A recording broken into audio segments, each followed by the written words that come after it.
So I'm Andrew Sharpe. I'm a podiatrist based in the northwest of England over in Salford. And we've been using DEBRICHEM as part and parcel of our treatment pathway. So really it was just to talk about the experience we found from that. So why Salford and why DEBRICHEM? Why me, why now? So Salford is a lower limb multidisciplinary service, and we've been working with the wound care strategy, and the practice that we have at Salford as a lower limb service is relatively unique in the way it's kind of delivered, and also the fact that we've had such great amputation rates. So if a few of you were in this morning for the first session, you'll have heard about Naz talk about the Mars project, and that's essentially what we're delivering at Salford. We have podiatry, diabetes, vascular, orthopedic, microbiology, radiology, tissue viability, orthotics are involved. We now have physio as part of the team, and plastics. Since we developed our major trauma centre, plastics are now involved as well. So it was a good environment to try this out in, and it's not diabetic specific, and a few of the guys will talk about aren't specifically diabetic foot ulcers, and they're all lower limb problems. And we've seen a 6-year reduction of all-cause amputations in Salford for taking this team approach. We actually probably see less people now within our multidisciplinary service than we used to, because we do a lot more tests before they get to the multidisciplinary team. And we're fortunate in having this acute to community seamless transition, and as we start to develop our pathway with using DEBRICHEM, the intention is that we'll hopefully be able to use this. We started off in the acute setting, but we'll start to use it more in the community setting as well.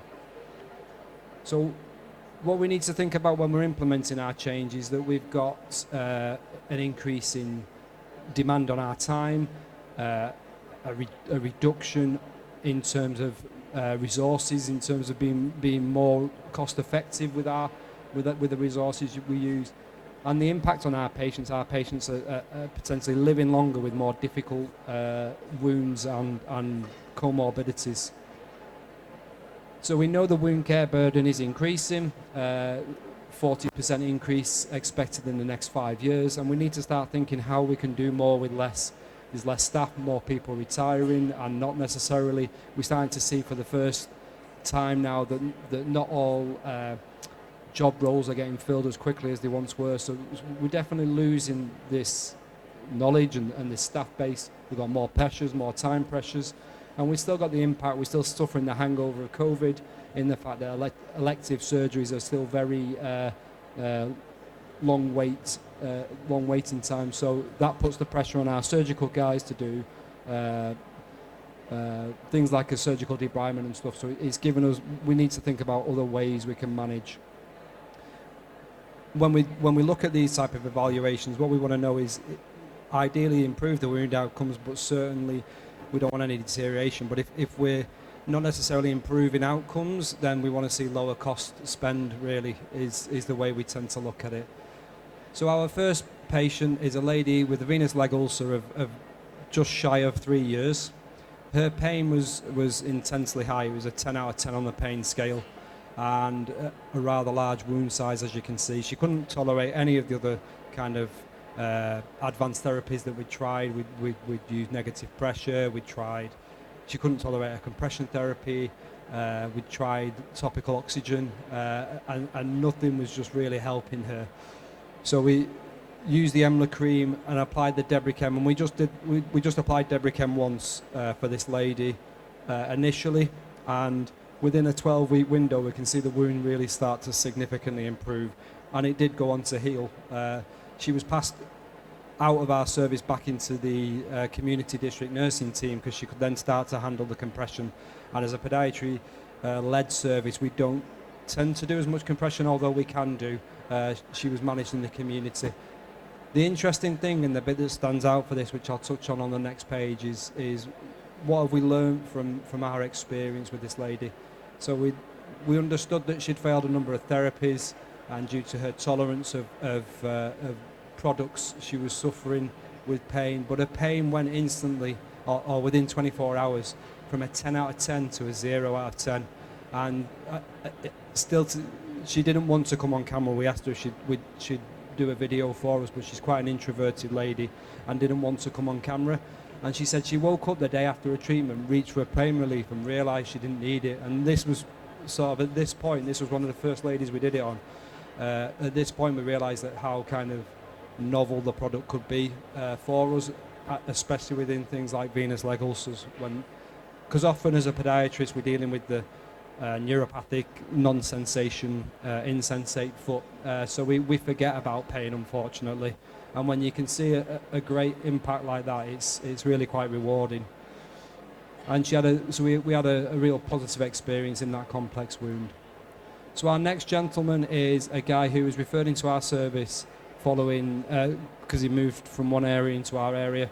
He'd had the post-op amputation wound for a year and 3 months. It's a diabetic foot ulcer. This guy doesn't have any feeling at all, so we didn't need the EMLA cream before applying.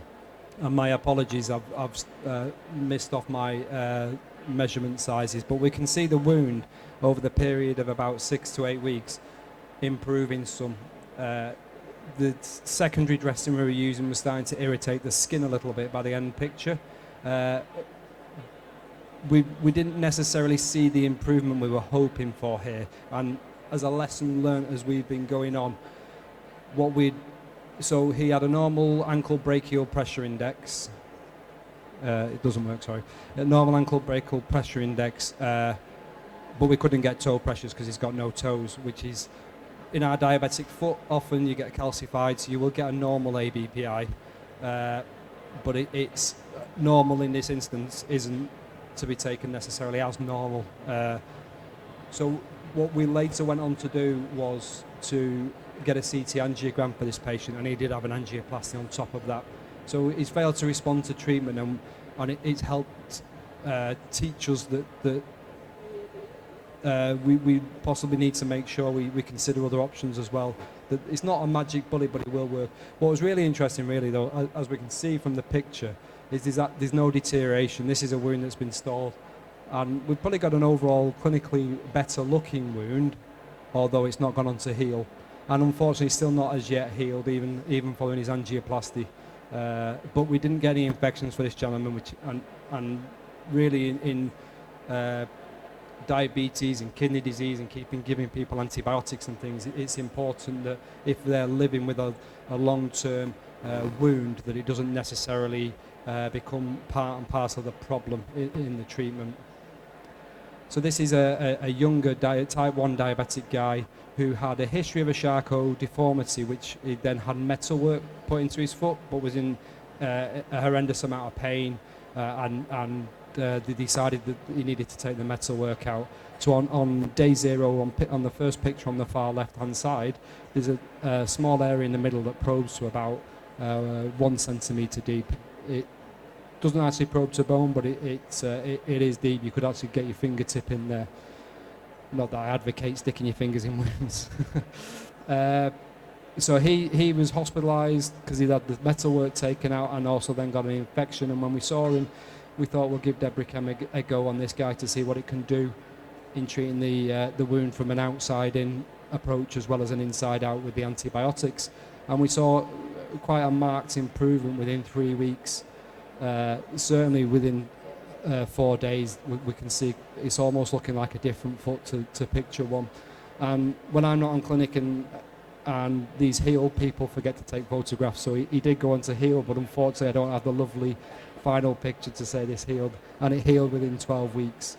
So when we pick the right wound, when we pick a neuropathic diabetic foot ulcer, we can see we get an excellent response, and it can support our antimicrobial plan. It's quick and effective bedside debridement.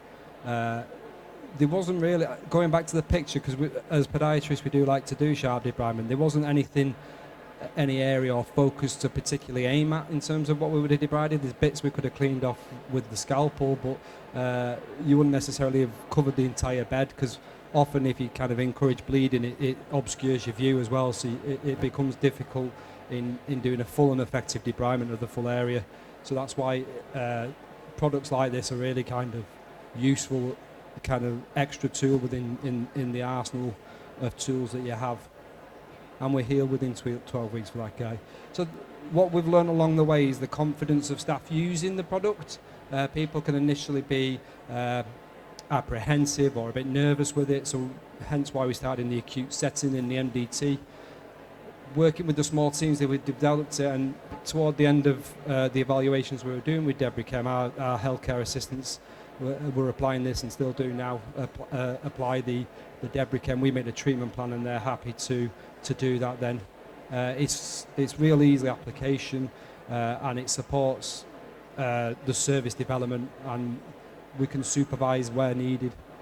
It's still currently held, so as we look to expand our pathway, the idea is that we can try and get it into the generalist podiatry and nursing field, but it does sort of still sit with our specialist initiation at the moment, and as long as we continue to see it being used in an appropriate way, then hopefully that will grow into being used. The cost impact is not something we've necessarily specifically measured, but from an example, we've seen a lady go from 2 years, 9 months to being on a pathway to heal than she did go on to heal. So our intervention teams are currently podiatry, tissue viability, the multidisciplinary service, and plastic and orthopaedic surgeons use this as well in areas beyond the lower limb. We're considering our community expansion. It's just about getting people's confidence and competence in using it and selecting it in the right place, really. And once the experience comes, that will hopefully grow as well. So our balancing measures really is we want to make sure we continue to see positive experience, but also recognise when we have a negative experience and lessons learned from that, whether it's the wrong dressing or the wrong treatment choice.